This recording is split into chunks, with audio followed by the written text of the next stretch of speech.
jealousy. And this jealousy eventually led to Joseph being thrown in a pit. Then they lied to the dad and said he was dead, and then sold into slavery so the brothers could make a few dollars. So he definitely has a very interesting life growing up. Eventually, after being sold into slavery, we pick up here in chapter 39, where he became the second in command of Potiphar's house. Potiphar was a very, very influential and important man in Egypt at the time, and Egypt being probably at this time the most influential culture and town and city, not town. So definitely an interesting position, as he's a Hebrew slave, but has worked his way into dealing with an entire household of his master. It's not something that we typically would see from a Hebrew slave, let alone in such an important Egyptian's house.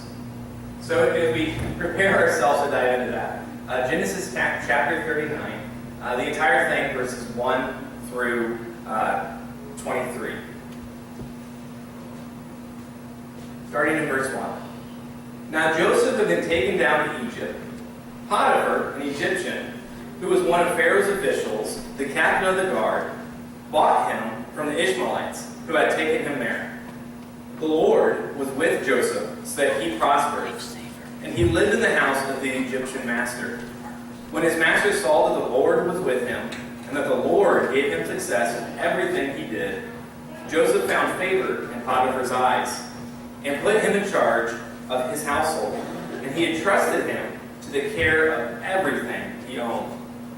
From the time he put him in charge of his household and of all that he owned, the Lord blessed the household of the Egyptian because of Joseph. The blessing of the Lord was on everything Potiphar had, both in his house and in the field. So Potiphar just left everything that he had in Joseph's care. With Joseph in charge, he did not concern himself with anything except for the food he ate. Now Joseph was a well-built and handsome man, and after a while, his master's wife took notice of Joseph and said, "Come to bed with me." But he refused. "With me in charge," he told her, "my master does not concern himself with anything in his house. Everything he owns he has entrusted to me, to my care. No one is greater in this house than I am. My master has withheld nothing from me except you, because you are his wife. How then could I do such a wicked thing and sin against God?"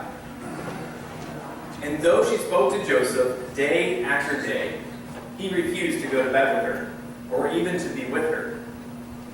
One day he went into the house to attend to his duties, and no one in the household, none of the servants, was inside. She caught him by his cloak and said, "Come to bed with me." But he left his cloak in her hand and ran out of the house. When she saw that he had left his cloak in her hand and had run out of the house, she called her household servants, saying, "Look, this Hebrew man has been brought to us to make a sport of us. He came in here to sleep with me, but I screamed. When he heard me scream for help, he left his cloak beside me and ran out of the house." She kept his cloak beside her until his master came home. Then she told him this story.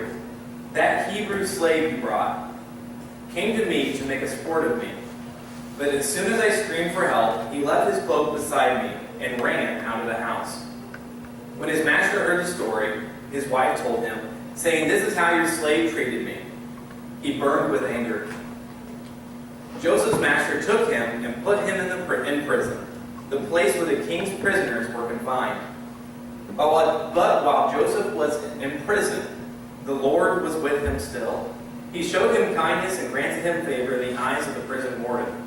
So the warden put Joseph in charge of all those held in the prison, and he was made responsible for all that was done there. The warden paid no attention to anything under Joseph's care, because the Lord was with Joseph and gave him success in whatever he did. We can learn a lot from Joseph in this passage. As we go through the text this morning, I think there are four observations that we can make from his life that should carry through to our lives today as Christians. The first of these might seem relatively simple at an initial glance, but when we really unpack it, and think about the implications that it holds for us today, it should allow all of us, most of us this morning, to think a little deeper into how our Christian faith interacts with our lifestyle, our daily life, and each decision we make. This first observation of the life of Joseph is that Joseph's devotion to God affected his character. Joseph's devotion to God affected his character. We see this throughout his entire narrative. His devotion to God wasn't just something he said or just something he simply believed. Of course he said it, and of course he believed it, but he also lived it. It influenced the way he acted, and it influenced the outcome of his life. We see two very distinct ways in which his character was affected by his devotion to God. The most obvious is, of course, his refusal to sleep with Potiphar's wife. He didn't want to sin against his master, but it was the sin against God that served as the deciding factor as to why he would not commit such an act. The other way we see this play out, this aspect of his character that was greatly influenced by his devotion to God, was in his work ethic. He could have very easily just done the bare minimum. He was a slave after all, he didn't want to be there. But instead, he was a hard worker, and he worked as hard, whether in the toughest or the easiest of situations. I think this speaks to a lot of us today, most likely all of us. We get in the book of Revelation, chapter 3, that because these people in the book of Revelation facing judgment were lukewarm, they were neither hot nor cold, they were to be spat out. The issue here being that they were neither hot nor cold in their Christian faith. The idea is this form of Christianity, this lukewarm Christianity, where it's just lip service. I just believe it, that's all it is. I just go to church occasionally, and that's pretty much the end of it. That's all you have to do, and you don't have to live any different. Your character isn't different. Your work ethic and our attitudes, and outside of a few Christian taboos, our lives in this lukewarm Christianity are pretty much the exact same as a non-Christian. There was once an author who described this as an atheist Christian, where you're a Christian and you claim it, but your life doesn't line up. Nothing changes. But the problem with this line of thinking, this idea of Christianity, that it is just something you believe and it stops there, is the exact problem mentioned in chapter 3 of Revelation, with these lukewarm Christians who were neither hot nor cold. This problem is one that Joseph did not fall into. For Joseph, this devotion to God, to the Lord, was so strong that it affected everything he did. Even when living the highest of highs and lowest of lows in the extreme pagan society that was Egypt, Joseph remained devoted to God, and it affected his character immensely. Moving on in our observations this morning, we get to our second observation that we can make about Joseph that holds true for us as Christians today. And that is that he literally fled from sin. Joseph literally fled from sin. Of course, here we are talking about the situation with Potiphar's wife, who, finding him so handsome, literally threw herself at him day after day after day. But Joseph, in his devotion to God, would not do such a thing. His character was so influenced by his devotion that he refused to sin against God. He did so for a variety of reasons, of course. As he mentioned in the text himself, he was trusted by his master and couldn't do that to him. He believed in the sanctity of marriage, but it was his religious obligation that was the deal breaker for him. For he said in verse 9, following this long list of reasons that she might understand, that he could not sin against God. That's how he capped it all off. He said, I can't do it for these reasons, but I cannot sin against God. It was a sin against God that he had the biggest problem with. That was the final straw for him. But he didn't just avoid the sin. He literally fled from the sin. For Joseph, sinning wasn't just something that he didn't want to do. It was something that he absolutely couldn't do, couldn't bring himself to do with a clear mind, and he avoided it at all costs. Historians tell us that there's a good chance that Potiphar's wife had made similar accusations against men before, which might be part of the reason why Joseph's life was spared. For in Egypt at the time, this kind of accusation would have been instant death. As, in that case, then how much more of a reason would Joseph have had to just fall for this temptation? It would have been self-preserving. He would have preserved his life. He wouldn't have been in prison. He would have held the same place in Potiphar's household. But instead, he took this devotion to God and affected his character so deeply he could not sin against God. He stopped in that moment and he ran away. He ran away in such a fashion that he left his cloak with her. We get this imagery that she has grabbed a hold of him and he just runs so fast that his cloak stays. Many times as Christians today, our methods for avoiding sin tend to be just really not wanting to do it. We still go to the same places, we put ourselves in the same situations, we hang out with the same people. And then when temptations arise, we fall for them over and over again.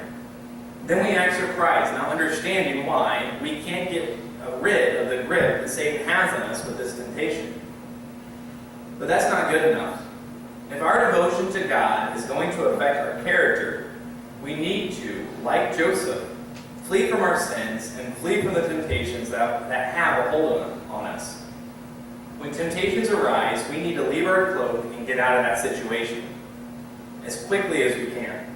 For us, the cloak is probably not an ancient article of clothing, and I can't say for everyone what this metaphorical cloak may be. Perhaps it's a cell phone or a computer. Maybe it's a friendship or a cable subscription. Maybe it's a place we go on Friday nights, or any other situation that we know these temptations have a tendency to arise. At times, this may make us look a little weird or different, or like one of those obnoxiously oversaved Christians.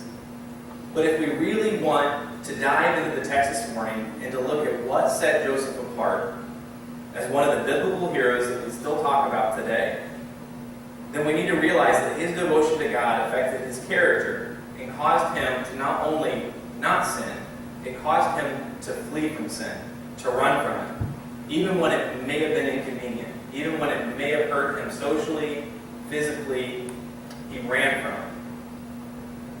Moving on in our observations this morning in the life of Joseph, we see that his character was evident to others. Joseph's character was evident to others. As we talked about earlier, his devotion to God affected his character. But beyond that, this difference in character was evident to others. Whether he was a slave or a leader, people noticed Joseph.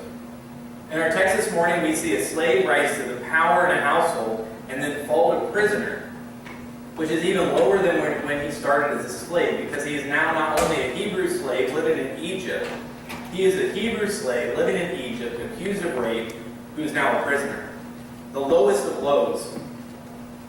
But in both instances, his character, his work ethic, and his devotion to the Lord led him to make a lasting impact to all of those around him. And through this, we see him rise to these positions of importance, both in the prison and in the household. Joseph rising to a position of power in Potiphar's household and in the prison does not promise for us today that God will do the same in our situations. That is not our observation. But our observation, instead, is that the impact Joseph's character had on others was evident. It says a lot about a man's character. Now, while he was a slave, he was able to gain favor with his master to the point that he was trusted and found favor and was put in charge of his household. And then while he was in prison, he was given a place of power again, being put in charge of the other prisoners. Joseph lived a life above reproach, and he lived a life so devoted to the Lord that even outsiders to the faith could see that he was different. And they found this both honorable and desirable. The way his character was able to impact others relates very clearly to the way his devotion to God led to the development of his character. Both through his character and through this devotion to God, he was able to make a real and lasting impact on everyone with whom he encountered. This again speaks to the truth to us as Christians today. If our devotion to God is going to affect our character, which it should, it needs to do so in a way that outsiders to the faith notice. And not only notice, but in a way that they find both honorable and desirable. If our devotion to God doesn't affect our lives in such a way that outsiders to the faith take notice, we really need to investigate our devotion to God. And investigate if we are one of these lukewarm people, if we are neither hot nor cold.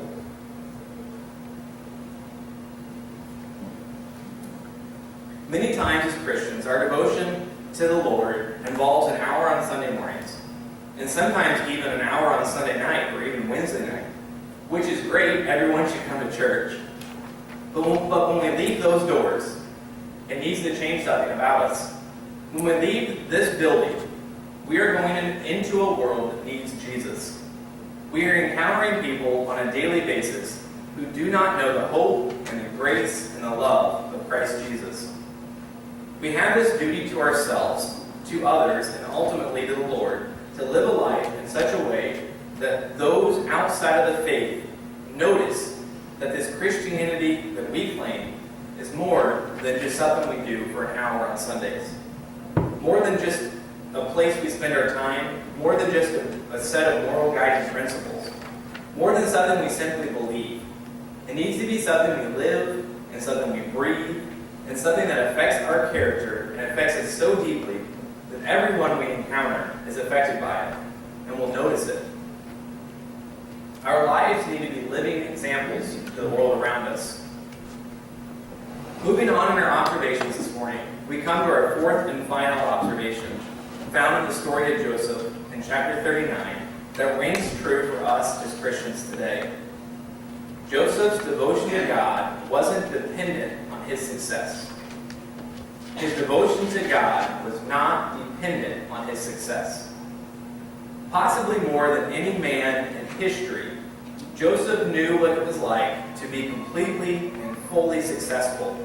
And he knew what it was like to have all of that torn away in an instant and to find himself at the very bottom of a pit, literally.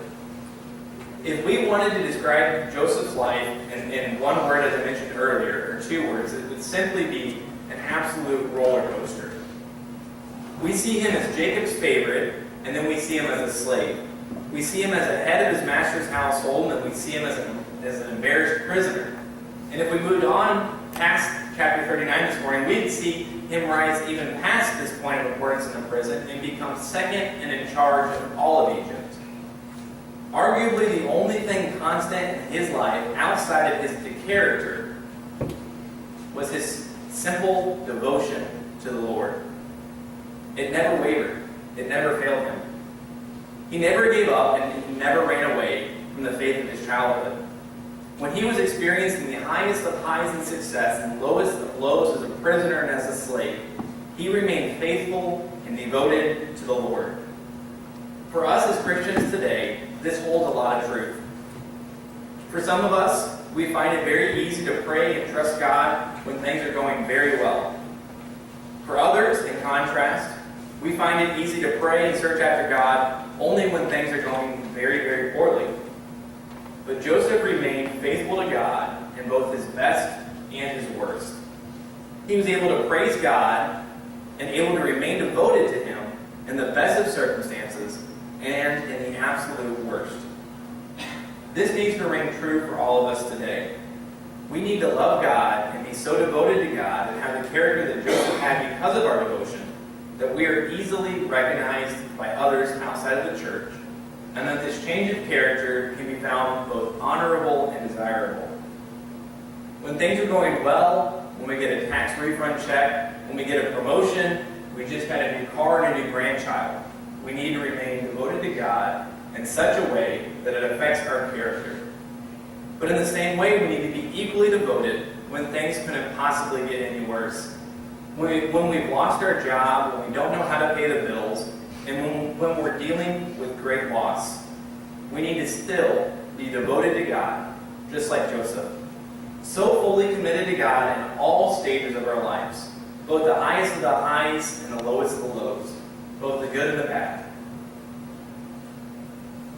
Perhaps today you're ready to make the decision to devote yourself to the Lord and to His kingdom.